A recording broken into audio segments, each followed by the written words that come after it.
Bonjour et bienvenue dans votre quotidienne. Aujourd'hui, on part à la rencontre d'Aurélie et Laurent, tous deux passionnés de voyage. Ils sillonnent le monde depuis près de 16 ans, ont visité une centaine de pays. Originaires de Paris, ils sont tombés amoureux de notre côte normande lors de leur voyage. Et c'est chez eux, à Saint-Aubin-sur-Mer, qu'ils nous reçoivent. Portrait.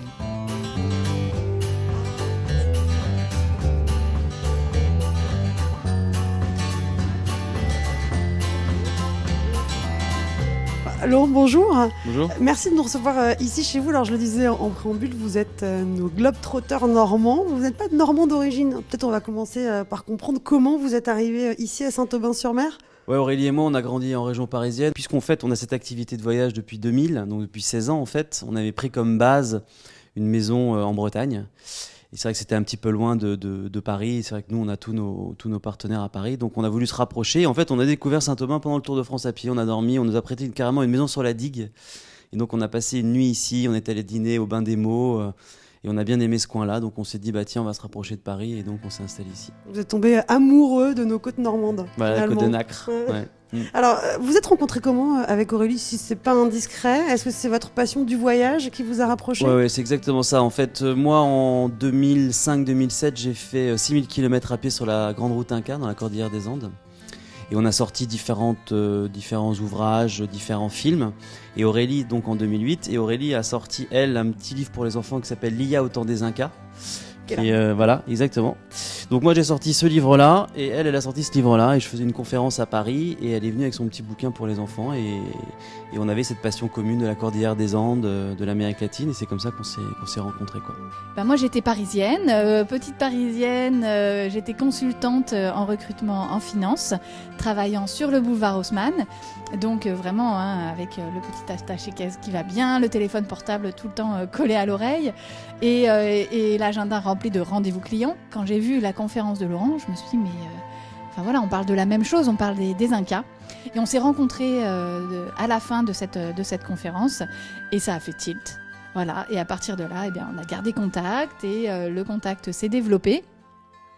Et à la fin, il m'a proposé de passer de l'autre côté du miroir et de vivre cette vie avec lui.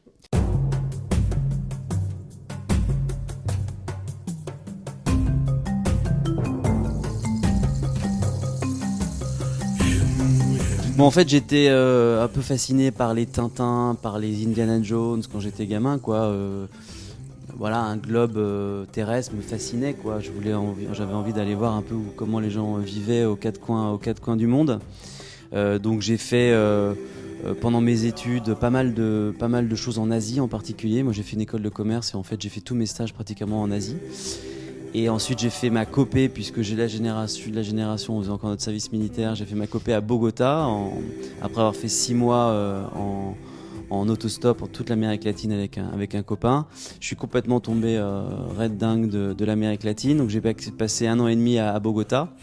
Et dans la foulée, voilà, j'ai commencé un peu par hasard à faire un tour du monde en 4x4. Ensuite, on a enchaîné sur l'Alaska. On a traversé l'Alaska à pied. Ensuite, on a fait quelque chose sur le Canada, sur les États-Unis, voilà, le monde Maya. Et on a continué comme ça à se promener et à faire plein de voyages. Nous, le principe, c'est on a une idée, on a une envie et une envie de voyage.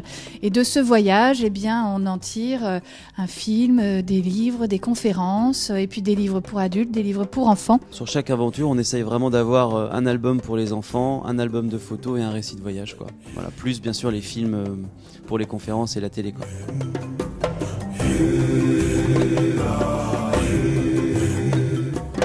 En tout cas, c'est surprenant, vous avez parcouru les 4 coins du monde et puis à un moment donné, vous vous êtes intéressé aussi à notre territoire et vous vous êtes dit, on va faire un tour de France à pied. Vous avez longé nos côtes, 6000 km. Oui, en fait, comment elle est venue cette idée? Ça paraît surprenant quand on va comme ça au bout du monde. Bah ouais, tout à fait. En fait, quand j'ai fait la Cordillère des Andes, là, les 6000 km à pied, un Péruvien, Ricardo Espinosa, avait fait la même chose avant nous. Et en fait, quand j'ai vu ce Péruvien qui avait justement longé comme ça sa côte, la côte de son pays intégralement, je me suis dit mais ouais, mais alors à ce moment-là, pourquoi nous on suivrait pas aussi les côtes de France? Et on s'est rendu compte qu'au final, on connaissait justement beaucoup plus le Pérou ou des pays d'Asie que la France. Et on a trouvé ça fortement dommage parce que la France, c'est réputé pour être l'un des plus beaux pays du monde. Et on a eu envie de découvrir notre propre pays. Après, on a découvert aussi que le GR10 permet de traverser les Pyrénées. de l'océan Atlantique jusqu'à la mer Méditerranée. Le GR5 qui part de Menton, de Nice, permet aussi de rejoindre l'Alsace en traversant intégralement les Alpes et le Jura. Et donc on s'est dit, bah tiens, si on mettait bout à bout tous ces chemins de grande randonnée pour faire le Tour de France à pied, au plus près des frontières en fait. 2 envies compilées, l'attrait du terrain plus un retour aux sources, ça fait qu'on est parti. Et un peu par hasard, on a rencontré en fait Georges Pernou de l'émission Thalassa sur France 3 au Festival des étonnants voyageurs de Saint-Malo. Et on lui a présenté notre projet. Et en fait, je ne sais pas si vous vous rappelez, mais en 2011-2012, l'émission en fait était allée de port en port avec un vieux gréement, le bel espoir du père Jaouen. Et donc en fait, Georges Pernou nous a proposé de le faire en parallèle, eux par la mer et nous par la terre. Et c'est comme ça qu'est né ce projet un peu fou de faire le Tour de France à pied. Bon voyage, hein. Merci. Sous le soleil, s'il vous plaît. Oh, sous le soleil, ouais. Les premiers mètres, les premiers kilomètres.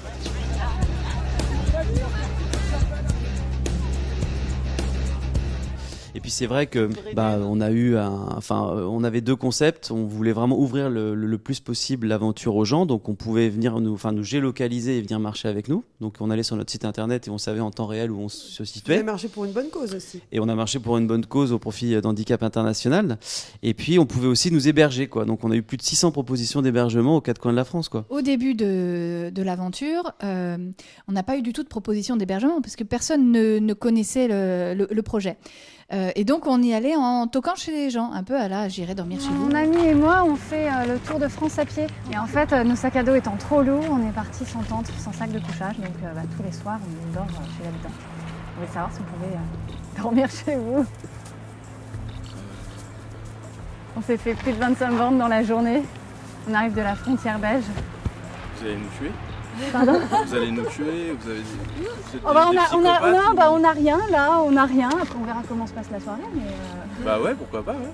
Eh bien, mauvaise nouvelle, Laurent, parce que en fait ils ont reparlé entre eux et au final ils veulent pas nous recevoir. Très possible. C'est hyper gentil. Parce que là on était en galère. Non, il y a une maison. C'est vrai, là, il n'y a c'est- plus personne. Enfin, on a beaucoup de monde à la maison, mais c'est pas... Beaucoup de personnes, c'est bon. Bah, c'est vraiment hyper gentil. Ça vous embête pas, hein?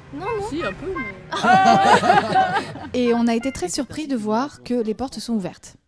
À partir de là, il y a toujours des personnes qui connaissent un copain, qui ont une cousine, une tante 20 km plus loin, et qui donc, comme ça a tissé une chaîne d'amitié solidaire sur la route, et même parfois dans des endroits où on n'allait pas du tout passer. Et donc ça nous est arrivé à plusieurs reprises d'appeler les gens et de leur dire, écoutez, merci beaucoup, mais en fait on passe pas par chez vous, on passe pas à Toulouse, mais merci beaucoup, ça nous touche énormément. Et donc les gens nous répondaient, on savait très bien que vous n'alliez pas passer, mais gardez quand même les coordonnées, parce que si vous revenez dans la région, vous serez toujours bienvenus chez nous. Ça vous a surprise, cette espèce d'élan de solidarité? On ne s'attend pas forcément à On ça. s'y attendait pas du tout. Et au contraire, justement, tous les gens, notre famille en premier, nous avait dit mais ça va jamais marcher, votre envie de toquer chez les gens et de voir si ça s'ouvre. On vous rappelle qu'on est en France, les Français, ils ont peur, ils sont étroits d'esprit. Il va y avoir un peu de méfiance. Quelqu'un qu'on ne connaît pas qui vient frapper. Et effectivement, ce qui à sa peut porte. complètement se comprendre. Et en fait, c'est complètement le contraire ce qui s'est passé. Les portes ne sont pas tout le temps ouvertes systématiquement non plus, hein, mais on y arrivait toujours. Nuit sur le Mont Saint-Michel avec ce super coucher de soleil sur la baie qu'on vient de traverser à pied. Donc c'est un moment... Magique. En l'espace de 3, 4, 5 jours de marche, on change de paysage, de culture, parfois de langue, de gastronomie, avec des histoires très très différentes. Donc c'est passionnant. On pourrait penser que c'est un peu monotone justement de faire 6000 km à pied comme ça autour de la France, mais on s'est jamais ennuyé. On va voir s'il y a des bestioles dedans, quoi. Non, c'est bon. Il est beau. Oh putain qu'il est bon celui-là. Hein. Oh là, il va être bon celui-là. On a rencontré plein de monde. Oui, c'est ça doit être Et- assez incroyable de rencontres, votre périple. Ah bah oui, c'est vraiment... Bon, c'est vrai qu'on dit souvent que le voyage est beaucoup basé sur... Enfin, il y a un contexte, un cadre culturel ou historique, et puis ensuite c'est vraiment les rencontres qui marquent beaucoup, et on associe beaucoup souvent les pays aux rencontres qu'on y a fait. Et sur ce Tour de France à pied, c'est vraiment ce qu'on voulait faire. Et puis, alors justement, les gens que vous avez rencontrés au gré de vos marches, vous les avez invités à marcher avec vous? Exactement. Le principe, c'était d'ouvrir l'aventure le plus possible aux gens. Et donc, on proposait aux gens de venir nous rejoindre sur le sentier. On a marché avec plein de gens qui nous ont raconté plein d'histoires, et il s'est tissé comme ça, voilà, un lien avec beaucoup de monde, quoi.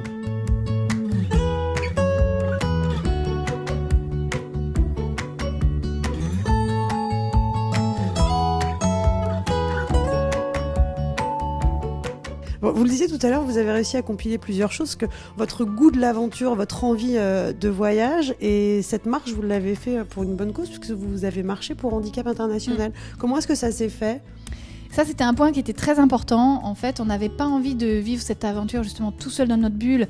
On a eu envie de la partager déjà et de la rendre utile pour d'autres, parce qu'on s'est dit, quitte à marcher pendant 1 an et sur 6000 km, autant que ça serve à quelqu'un directement.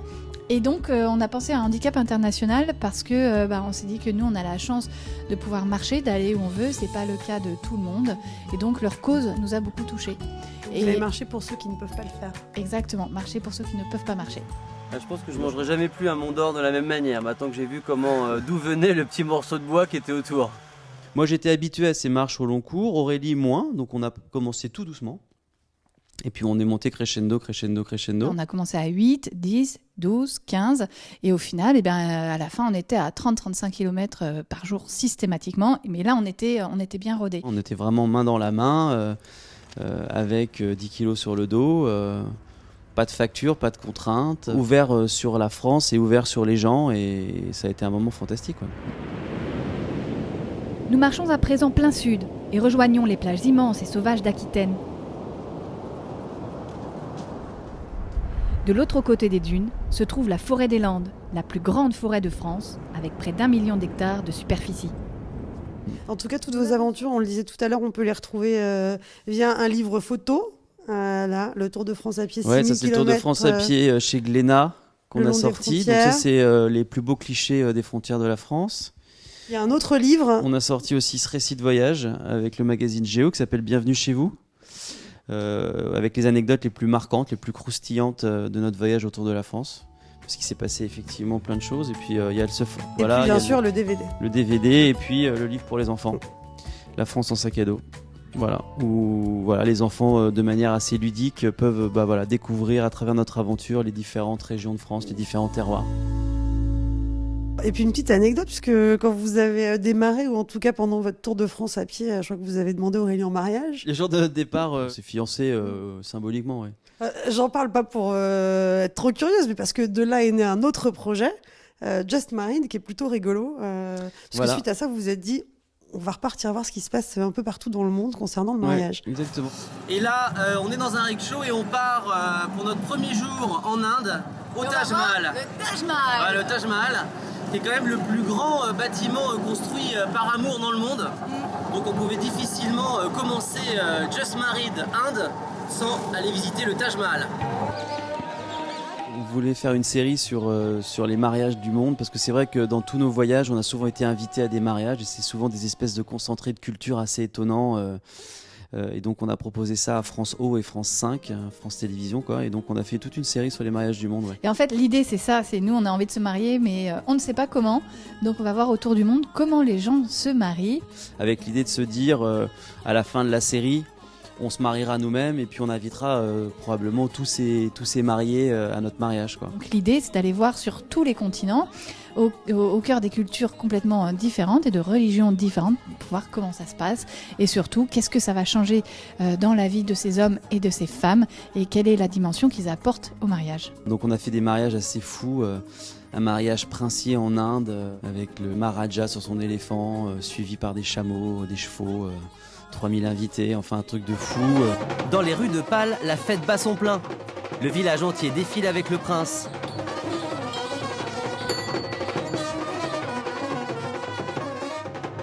Demain, c'est le grand départ pour rejoindre Padmini. La prochaine fois que Yashpal foulera le sol de son village, il aura à son bras sa femme, la nouvelle princesse de Pâle. Au Maroc, c'était un tout petit village berbère dans le Haut Atlas de Marrakech, vraiment un espèce de huis clos comme ça, avec cette peuplade des montagnes.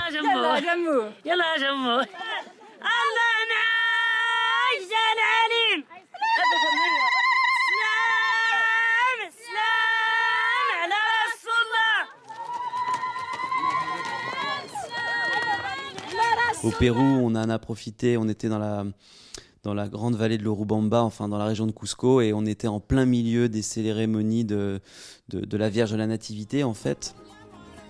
Et donc on s'est retrouvé dans un village Chinchero qui est une peuplade sur les hauteurs de Cusco, et on était au milieu d'un gigantesque festival religieux, et ils se sont mariés beaucoup à ce moment-là, donc là aussi des milliers et des milliers de personnes sur la place centrale du village de Chinchero.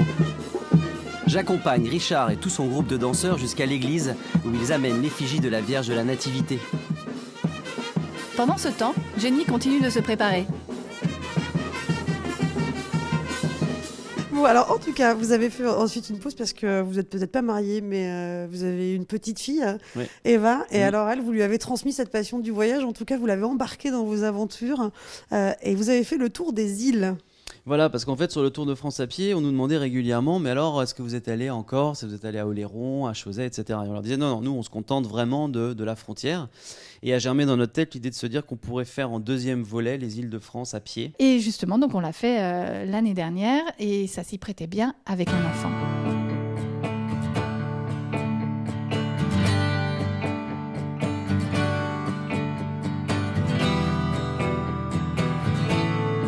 Après, c'est une autre aventure parce que même si c'est moins engageant au niveau physique, on n'est pas allé jusqu'au Mont Blanc cette fois-ci, c'était beaucoup plus calme au niveau physique. Au niveau logistique, ça doit être autre chose. La logistique, les nuits, le rythme.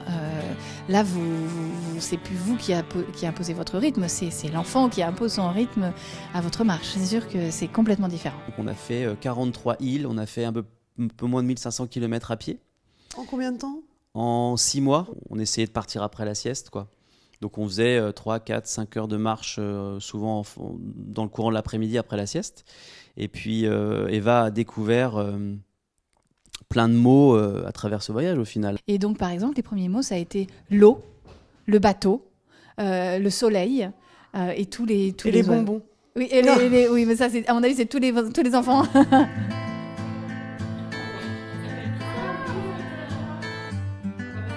Et ça qui est assez amusant, parce qu'on est en train de monter d'ailleurs le film, c'est qu'il y a une grosse différence entre Eva en avril et puis Eva en septembre, puisque à ce moment-là, les enfants, ça se développe super vite. Et à la fin, elle marchait pratiquement avec nous. Elle voulait plus du porte-bébé, elle marchait avec nous. Elle avait compris qu'il y avait un sentier. Oui, ça a bien soulagé notre dos.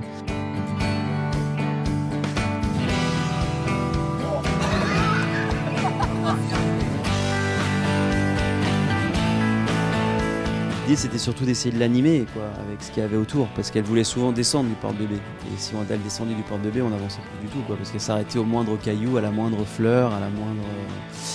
Elle comprenait pas qu'il fallait effectivement avancer un petit peu. C'est parti pour notre tour de Corse à pied. On sait pas trop combien de kilomètres ça fait, mais ça fait en gros 250 km du nord au sud.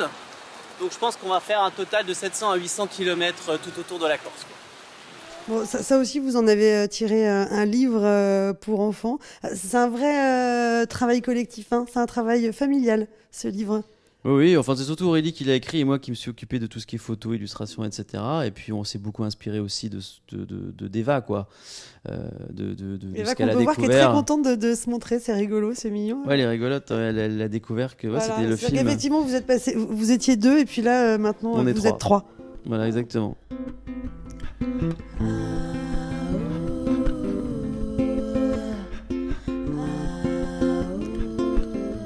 Bon, là aussi, vous préparez la sortie d'un DVD et on peut vous aider.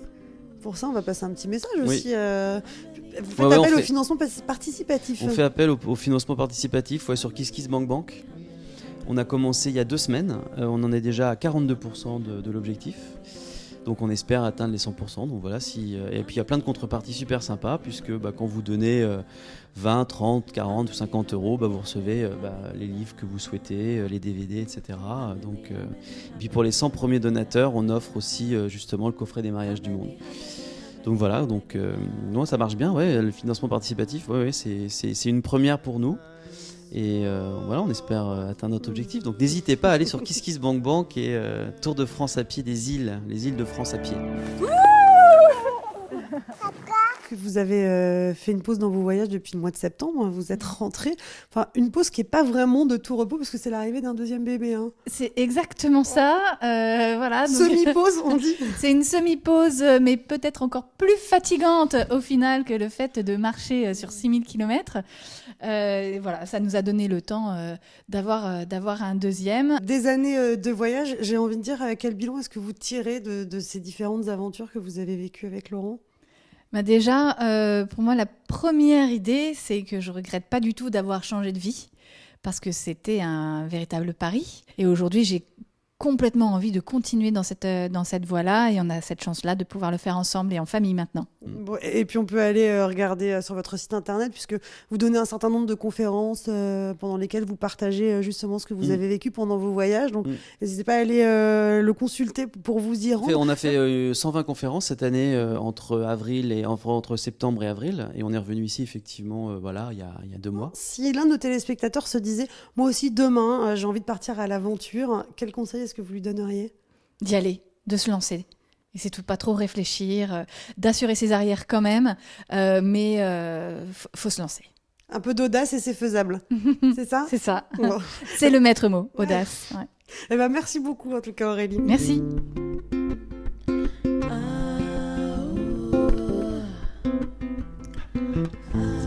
Et bien voilà, votre quotidienne, c'est terminé pour aujourd'hui. On vous conseille vous aussi de suivre les aventures de Laurent et Aurélie sur leur site internet laurentgranier.fr. Et nous, on se retrouve très vite pour de prochaines aventures sur les routes normandes.